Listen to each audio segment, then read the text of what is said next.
In this presentation, we will take a look at our restricted net asset detail report within our not-for-profit practice problem in QuickBooks Pro, QuickBooks Desktop.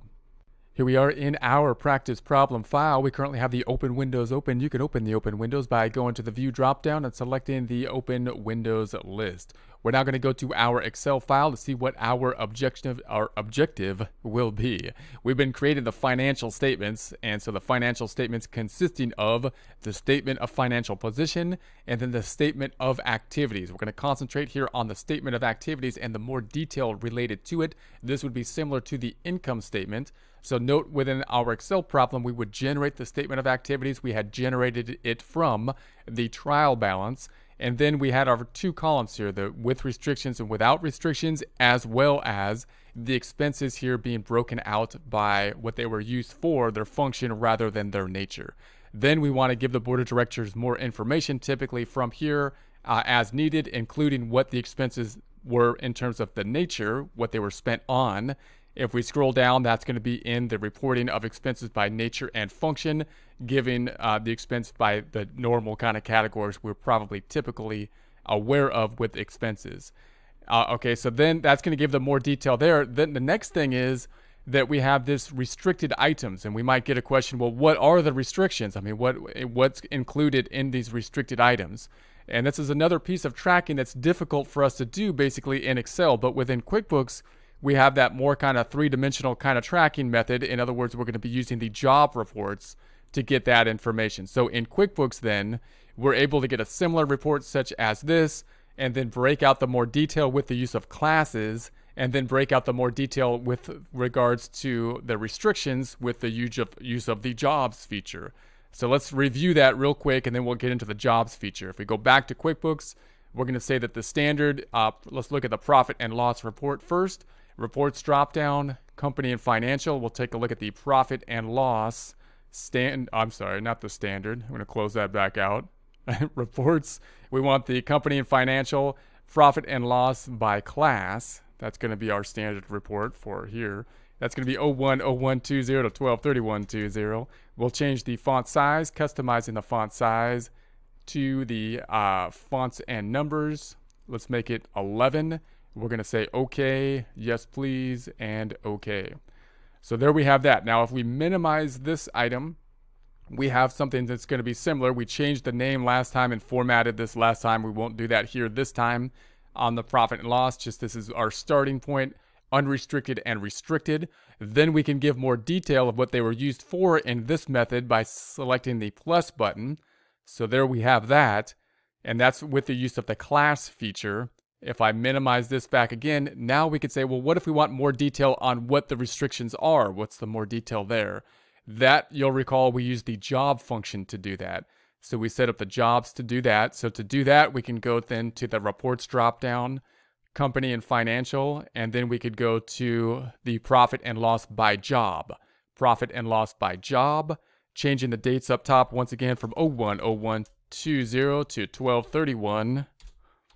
123120, and then we can change the size by going to the customize reports, fonts and numbers, and change the font size to 11.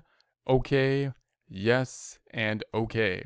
So there we have it there. Now these items that we put under the subcategory of jobs are the ones that are going to tie out that we want to basically take a look at. These are going to give us our detailed reports. So note then, we don't need this information over here. I can minimize this, and that'll give us the 234,656. If I go back to the profit and loss by class, that's going to give us this number in the restricted column of 234,656. So the question you would get, board of directors, what's the breakout of the restricted columns? What are the types of restrictions? Then you can use the job features for whatever those types of restrictions that you have in your organization are, tracking those restrictions in a similar way that you would with the jobs. Here's the total of them, and then here's the detail of them here. Now, these other items are going to be customers that were set up. You can actually filter those out so that you can print this report along with the other reports and have that in your detail as you anticipate, your conversation with the board of directors, or typically the board of directors for these reports.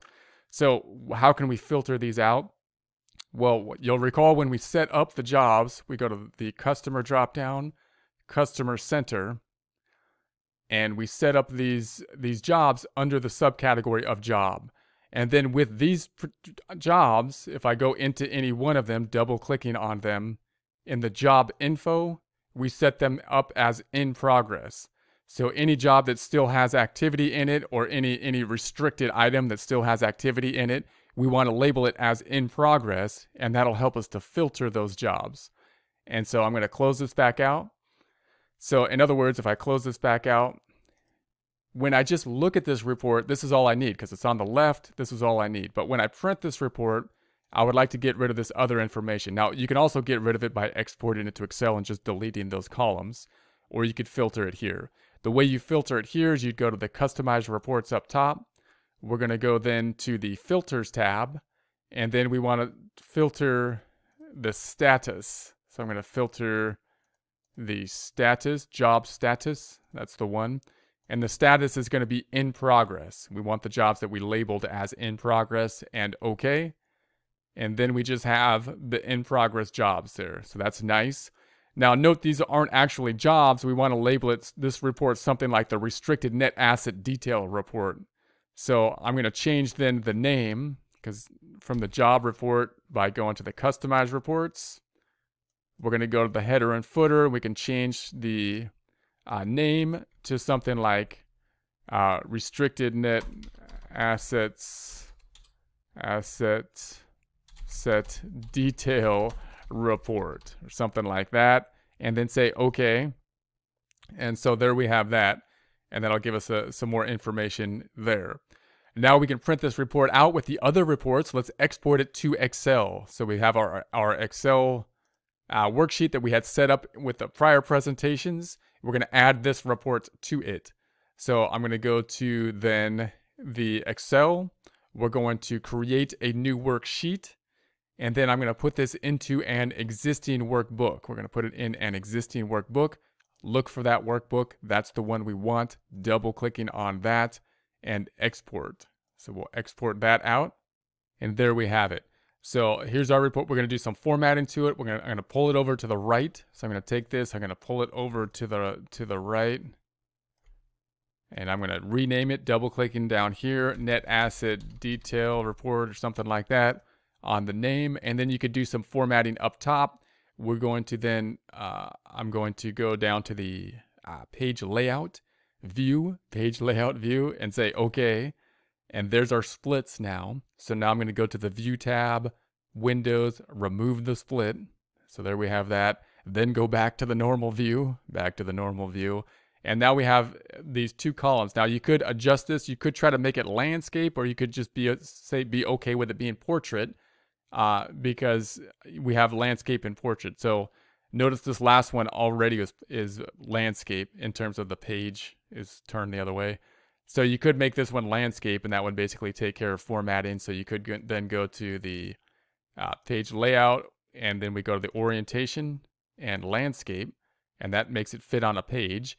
Now notice it says jobs here. We don't really need the term jobs, and we have two totals. We don't really need this total column at all. I could take that total column and just delete it. We can remove the total column. And we don't really need the term jobs because we're not talking about jobs, so we can delete this term of jobs. If we so choose, we can delete the term jobs here and get that and just make that the total. And then we can bring these down. And so notice all this kind of formatting and stuff that you can do in Excel. I'm just going to format paintbrush this, go all the way across, and I typically delete these extra columns and delete those. So this is just some kind of formatting that you can do in Excel. You can't really do in QuickBooks. Oftentimes some of this added formatting to it that might make it a little bit easier to print this thing out. You could then customize this. As you do this, you want to get some standardization. I'm not totally standardized here because obviously you want all your reports to be, standardized.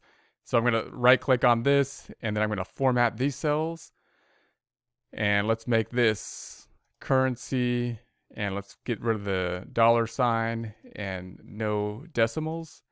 And so there we have that. Might make it a little bit easier to see. So that's just some formatting tools that that you can use with this. Now, if you were to print this out, now we have all the reports that we're going to be generating here. So you could print this out then to all these reports on one document. To do that, we would go to the File tab, and then we can go to Print. And then I'm going to print the entire workbook. We're going to print the workbook. I'm going to print it to the Qt PDF printer. Now note, I have that first page. I don't really want that page. So I'm going to go back over. I'm going to go back over. It always makes this first page. I'm going to click on that first page, left click or right click on it, delete it. Okay. And then let's try it again. We're going to go to the File tab. We're going to go to the Print. And then we're going to keep it at the Qt PDF printer. We want the entire workbook. There's 4 pages in it. If we tab through it, looks pretty good. I should reformat the balance sheet to remove the decimals, but just an example here. We probably want to remove the timestamp as well, but I'll keep it as is for now. And then we would print this out. We go ahead and print it. It's going to print it to a Qt PDF printer, not an actual printer. And that means it's going to save it as the PDF file. So there it is. This is where I want to put it. I want to replace this PDF file and save it. And so that has been saved. Let's take a look at what it would look like. So now you have something that looks like this, and you have the first page would be the statement of financial position, and then you have the second page on the same document that you can give to someone or export to someone. And then this one, shows up on a landscape. It all fills out pretty well on a PDF file, of course. If you printed it, you'd have to adjust the format of the page and whatnot. And then we have this report. So you notice how you can fit everything on one document. If you're going to give this information to people, you might want to give it to them, in numbered sheets and tell them to, look at this sheet and then look at that sheet as you walk them through the process. So I'm going to close this back out. Obviously, I'm going to save that. If you printed this here, then you'd have multiple files that you'd have to then print, and you'd have limited formatting options to things like the net income or removing the job reports. So Excel can be very useful to do some of those little tweaks in the formatting. Now, also note that if you were to tie this out to the balance sheet, then you'd have to run this report for the life of the open jobs. We only had 1 year of operations. Next time we'll have more than 1 year, and you'll see how you could tie this out in essence to the balance sheet as well. If we run the balance sheet now, though, let's go to the reports up top, company and financial, and we're going to go down to the balance sheet standard, changing the date up top to 12/31/20, changing the size, customizing the report, fonts and numbers, change the font, number 11, okay, yes please, okay. And we scroll down, you'll see that, notice we have that problem with the net income didn't roll over. I'm going to make it 1 day up, and this net income will then roll over because we're the first of the next year. And now we have the restricted, the unrestricted here, and the temporary restricted is the 234,656. If we go to the profit and loss by job, we could see that the profit and loss by job is that 234,656. So note that ties out here, and it also ties out to the profit and loss by class. However, if this was multiple years of operations, then you'd have to run this report for the life of the open jobs, so that you can have all the detail of the open jobs, which are the restricted items in this report. We'll see that in our next practice problem.